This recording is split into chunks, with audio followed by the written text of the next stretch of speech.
Ever since Disney announced that a continuation series of Monsters Inc. titled Monsters at Work would come to Disney Plus, I've been hesitantly excited for it. Monsters Inc. is almost in the top 5 of my favorite Pixar films, and most of it has to do with just how hilarious the movie is. A sitcom-style Monsters Inc. show on Disney Plus sounds like it has potential to be great. However, I feel like the place they left Monsters Inc. at doesn't have much potential to grow. That's why I feel like an actual sequel of the movie wouldn't really work. For a good period of time, I was convinced that Disney just straight up forgot about this show because it was supposed to come out in 2020, but then everything got delayed and they never gave us an update on the status of this show until like a year later. Alas, the show did indeed come out in July on a weekly basis. Here are my thoughts on the first of many Pixar Disney Plus shows.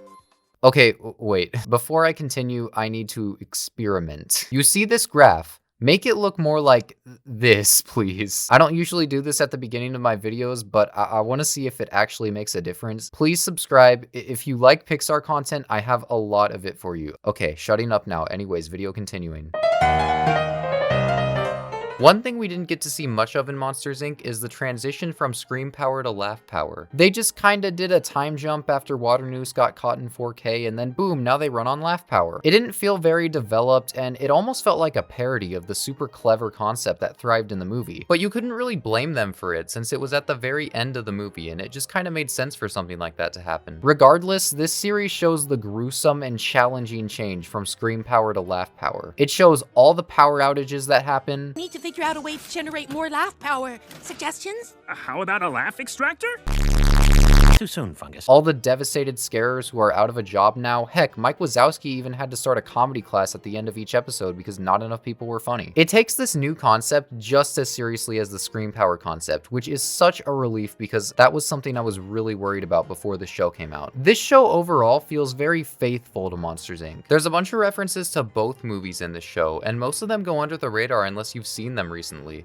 Or you're like me and all you do with your life is study Pixar movies. Like, there's a whole subplot about how the characters find out that the abominable snowman was banished because he discovered the scream extractor, which seems like a much more plausible explanation than what they gave us at the end of Monsters University. It's clear that they took a lot of inspiration from the deep corners of Monsters Inc., which is really admirable to know.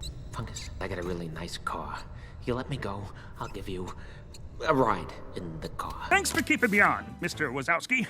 No problem. But you missed out on a ride in my car. Oh hey, and we get to see all the old characters that we love, like Mike and Sully and Fungus and Randall. Wait, no, Randall kind of died. And Rose is in this show. I think they actually did a pretty great job at using these characters. By no means are they the focus of this show, but they ended up being in just about every episode since people want to see Mike and Sully. I sure as heck want to see Mike. I freaking love that guy. Overall, as a continuation of Monsters Inc. and as a placement in the Monsters world, this show passes all the tests. No one feels out of character, nothing feels out of place, everything works very well here, which adds a lot to my enjoyment to this show since I already loved the Monsters universe anyway. But the main focus of this show has to do with an entirely new batch of characters, the Monsters Inc. facility team.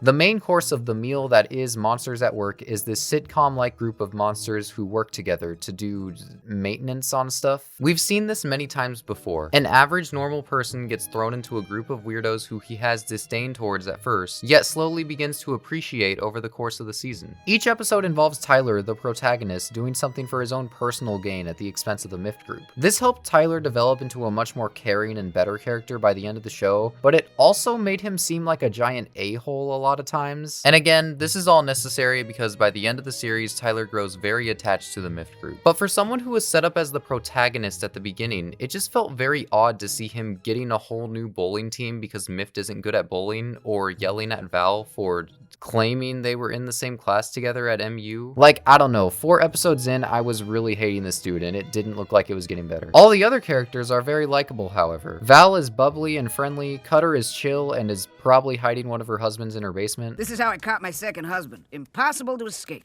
How'd he get out?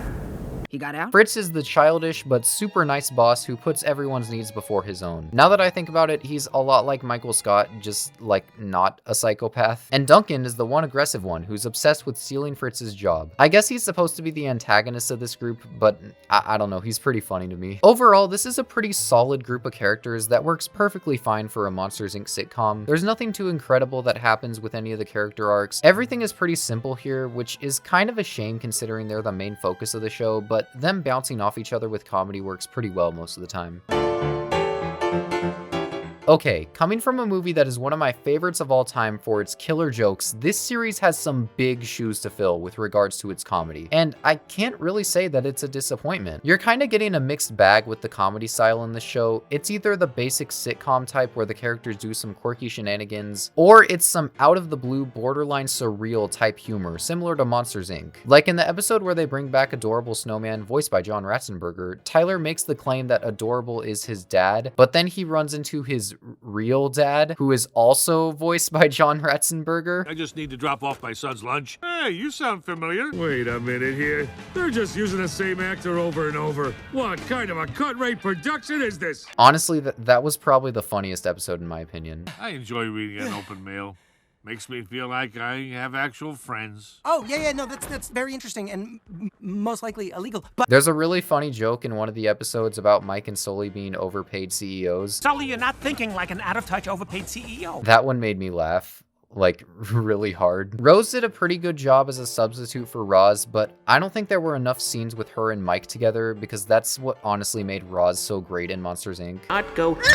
Also, I am in shock that there is not enough discussion about Blue Mike Wazowski. Right at the beginning of the 4th episode, he just shows up and no one questions how or why another one exists. Okay, Gary as a character isn't really funny, but I was bewildered by his appearance and felt like I needed to mention it because I was dying when he appeared on my screen for the first time. I'd be lying if I said the comedy in this show was anywhere near as funny as Monsters Inc., but much like how I think this show is faithful to the universe of Monsters Inc., this show is also faithful to the comedy. So overall, this is actually a pretty cool show. The weakest points, unfortunately, are with the Myth team, who happen to be the main focus, but this feels like a very well-written and fun thing to binge if you've got some extra time. I'm gonna give this show a low 7 out of 10. I know I said this at the beginning of the video, but please subscribe. It really helps out a lot. I'll see ya in Radiator Springs.